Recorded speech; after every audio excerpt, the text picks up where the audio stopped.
Well, good morning. Yes, it's me, Kenny Polcari, your host of the party. And today is Friday, February 14th, 2025. And happy Valentine's Day to everybody out there. But here are the things that you need to know to get your day started. And guess what? PPI came in hotter than expected. But I guess that's not important. Reciprocal tariffs and flipping the table on trade is sending stocks higher.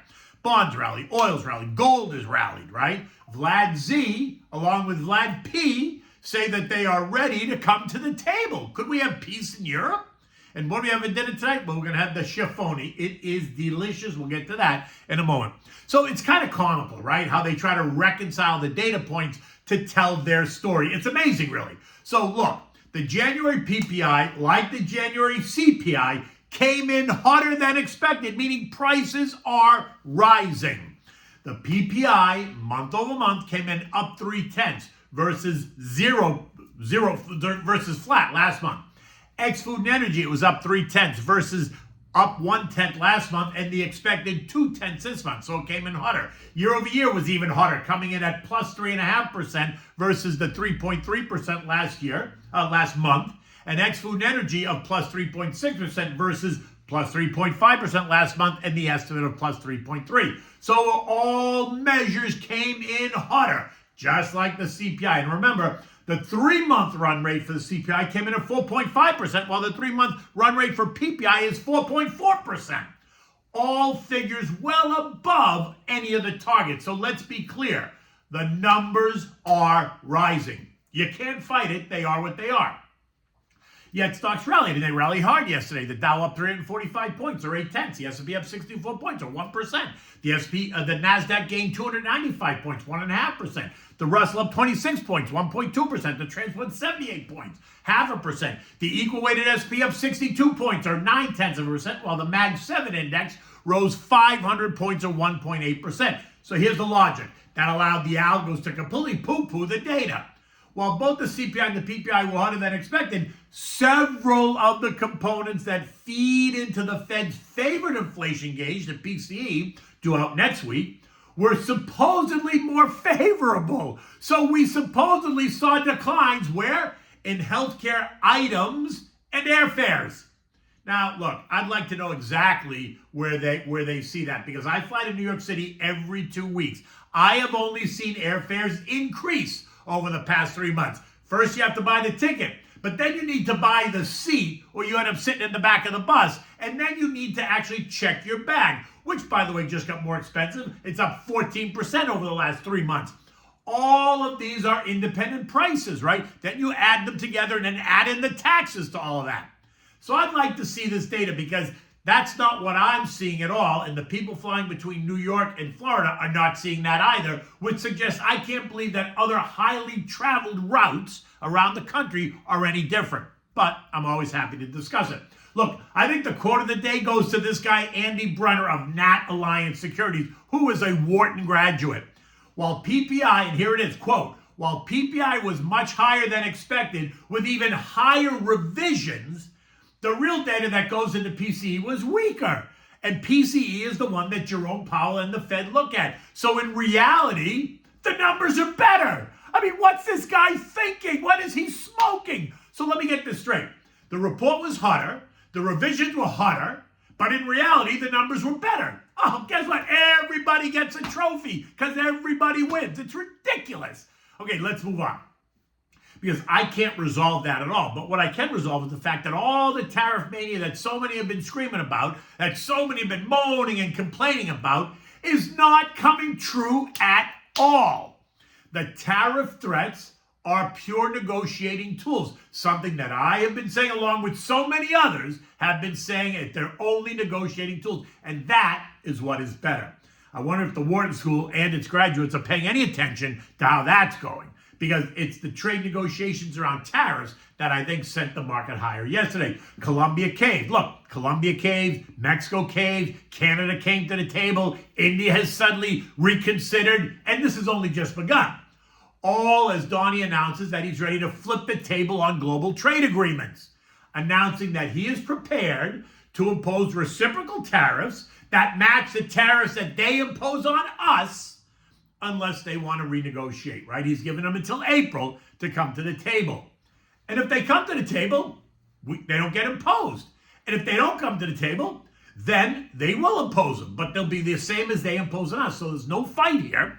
And that, my friends, I think is why stocks rallied. Look, the inflation data was not good, but you can't sugarcoat it. But if he succeeds in renegotiating trade agreements, if he succeeds in ending the Russia-Ukraine war, which appears like he's getting close, because this morning Vlad Z came out and said that he's prepared to engage with Trump and Vlad P to end the war. Of course he is, because we're not going to give him any more money. And if Doge succeeds in identifying government waste and fraud, which there appears to be plenty of, then inflation numbers don't really matter because prices will come down. Inflation will come down. Trade will become fairer. Oil supplies will surge as Russia comes back online. The U.S. is opening the spigots and the Saudis won't be left out. Supply will rise, prices will come down, and that affects the price of everything, right? Price of energy across the spectrum.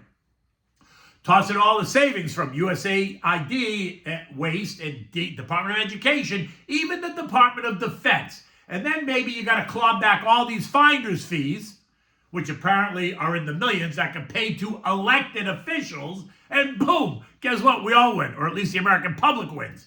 And that's, I think, why stocks rallied yesterday.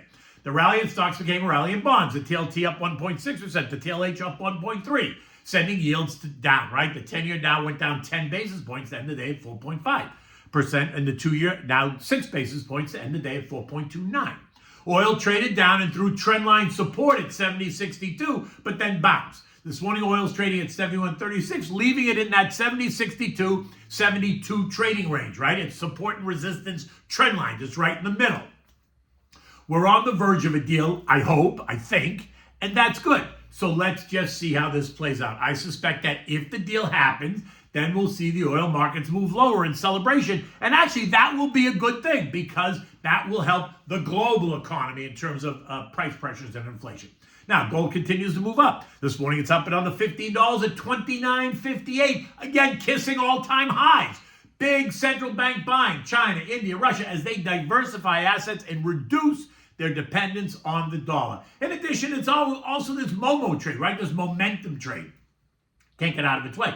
But like I said yesterday, it feels a bit tired to me. So it feels stretched. So while I like gold as part of the portfolio, I am not chasing it up here. I'm just not.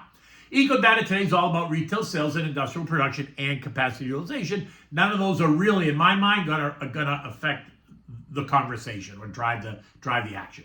This morning, futures are a bit lower. Not a problem after yesterday's move as investors and markets digest all of these conflicting signals that are hitting us from all sides. Dow futures are down 145 points. S&P's down 11, NASDAQ down 40. The Russell is flat. So essentially not really a big deal. Look, markets are going to remain active. The technology that exists today allows anyone with a computer and a social media account to create havoc in the markets. And we see that day in and day out, right? But as a long-term investor, you need to talk to your advisor and create the plan and then execute on it. It's important to eliminate the daily noise. You want to focus on the long-term noise, right? Where are we going? What are the policies that are going to determine long-term performance? Which sectors are set to benefit? Which ones may struggle? That's where you have to kind of make your focus.